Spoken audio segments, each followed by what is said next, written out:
राज्य मंत्रिमंडळाची कॅबिनेटची बैठक पार पडली आणि राज्याच्या अन्न व औषध प्रशासन विभागातर्फे भेसळ रोखण्याकरता एक नवीन मोहीम जी आहे ती आखण्यात आलेली आहे। फूड सेफ्टीसाठी खरं तर महत्त्वाचं पाऊल अन्न व औषध प्रशासनाकडून घेण्यात आलं आहे। भेसळ कशा पद्धतीने रोखता येईल या सगळ्या संदर्भात ही व्हॅन जी आहे ती अन्न व औषध प्रशासन विभागाकडून तयार करण्यात आली आहे। तेल, मीठ, तिखट त्याचसोबत दूध अशा अनेक महत्त्वाच्या गरजांच्या वस्तू ज्या आहेत त्याच्यामध्ये मोठ्या प्रमाणात भेसळ केली जाते। त्यामुळे ही भेसळ रोखणारी व्हॅन जी आहे ती त्या ठिकाणी जाईल आणि सगळं ते पदार्थ आहेत ते तिथे त्यांचं परीक्षण केलं जाणार आणि त्याच्यामध्ये किती प्रमाणात भेसळ आहे या सगळ्या संदर्भाची माहिती देणार आहे। आपल्यासोबत राज्याचे अन्न औषध प्रशासन मंत्री नरहरी झिरवळ सर आहेत। झिरवळ सर, ॲक्टिव्ह मोडवरती फार तुम्ही आलेला आहात, ठिकठिकाणी तुम्ही छापे देखील टाकतात, आता व्हॅनचं देखील उद्घाटन केलं। नाही, ॲक्टिव्ह मोड वगैरे नाही, पण त्या खात्याचं काम आहे, जे चालत आले तेच पुढं चालू ठेवणं हे माझं काम आहे। आणि म्हणून ह्या आपल्याला शासनाच्या 2 मोबाईल व्हॅन आहेत, त्या 2मध्ये काय महाराष्ट्र पूर्ण कव्हर होणार नाही, पण सेंट्रल गव्हर्नमेंट आता आपल्याला परत 26 अशा प्रकारच्या मोबाईल व्हॅन देतात आणि मग त्यावेळेला आपण 2-2, 3-3 प्रत्येक विभाग वाईज 6 विभागांमध्ये त्या वाटप करून आणि जागच्या जागेवर त्याचा रिझल्ट एक थोड्याफार प्रमाणात जे रोजच्या जीवनात रोज वापरल्या जाणाऱ्या ज्या काही खाद्यपदार्थ आहेत, तेल आहे, चहा आहे, ही जागच्या जागेवर त्याची तपासणी करून त्याचा योग्यता ठरवली जाते। त्याच्यासाठी आपण ह्याचा चांगल्या पद्धतीने वापर करू।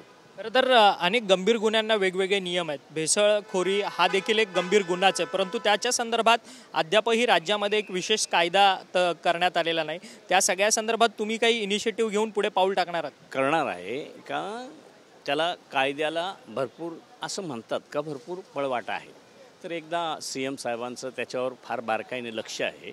100 दिवसाच्याच प्रोग्राममध्ये मी साहेबांबरोबर दोन्ही उपमुख्यमंत्री महोदय असतील किंवा पशुसंवर्धन मंत्री असतील यांच्यासोबत बैठक घेऊन आणि जे काही हे भेसळीचे प्रकार आहेत त्याच्यावर गुन्हा घडतो त्याला दंड केला जातो, त्याचं सस्पेन्शन केलं जातं, पण त्यात बदल होत नाही। म्हणून कायदेशीर एकदम पात्र अशा पद्धतीचा कायदा करण्याच्यासाठीची एक चर्चा करून त्याच्यावर निर्णय घेऊ। तर दूध हा सगळ्यात मोठा महत्त्वाचा प्रश्न आहे, कारण की जन्मल्यापासून ते मृत्यूपर्यंत दूध हा माणसाच्या आयुष्यात असतोच, परंतु त्या दुधामध्येच मोठ्या प्रमाणात भेसळ होते। त्यामुळे दूध भेसळखोरांवरती आळा लावण्याकरता तुम्ही तर म्हणतात विशेष कायदा करू, पण त्या दूध भेसळखोरांचं करणार काय? नाही, कायदा केल्यानंतर त्यांना जेव्हा त्यांच्याकडून परफेक्ट भेसळ केलेलंच आहे असं जेव्हा निदर्शनास येईल तेव्हा त्यांच्यावर जी केस होईल, जी कंप्लेंट होईल, त्याला जामीन होऊ नये अशा पद्धतीचा कायदा करायचा। खरं तर धन्यवाद, तुम्ही आमच्याशी बातचीत केली। अन्न व औषध प्रशासन मंत्री नरहरी झिरवळ होते, आपल्याबरोबर बोलत होते। त्यांनी मंत्रालयाच्या परिसरामध्ये फूड सेफ्टी व्हॅनचं उद्घाटन केलेलं आहे आणि या फूड सेफ्टी व्हॅनमधनं राज्यातलं भेसळ रोखण्याकरता अन्न व औषध प्रशासन ॲक्टिव्ह मोडवरती येणार आहे। सध्या हे 2च व्हॅन त्यांच्या खात्याकडे आहेत, परंतु केंद्र सरकारकडनं अजून 26 व्हॅन असे फूड आणि सेफ्टी संदर्भातले जे व्हॅन्स आहेत ज्या ठिकाणी तात्काळ जाऊन अन्नाची संपूर्ण क्वालिटी, गुणवत्ता काय आहे, त्याच्यामध्ये भेसळ आहे की नाही या सगळ्या संदर्भातली माहिती काढण्या संदर्भातले हे काही व्हॅन्स आहेत ते अधिकचे व्हॅन्स जे आहेत ते केंद्र सरकारकडनं मागण्यात आलेले आहेत। त्यामुळे आता भेसळखोरी करणाऱ्यांवरती अदखलपात्र गुन्हा होईल या सगळ्या संदर्भाच्या कायद्याच्या संदर्भात आम्ही काम करत आहोत असं म्हणणं जे आहे ते अन्न औषध प्रशासन मंत्री नरहरी झिरवळ यांनी आपल्याशी बोलताना व्यक्त केलं। व्हिडिओ जर्नलिस्ट सिद्धेश नाईकसह अक्षय मंगणी, TV9 मराठी, मुंबई।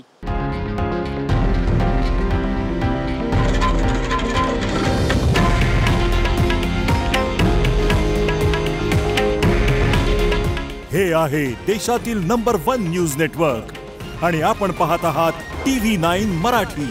काळजी तुमची, हित महाराष्ट्राचं।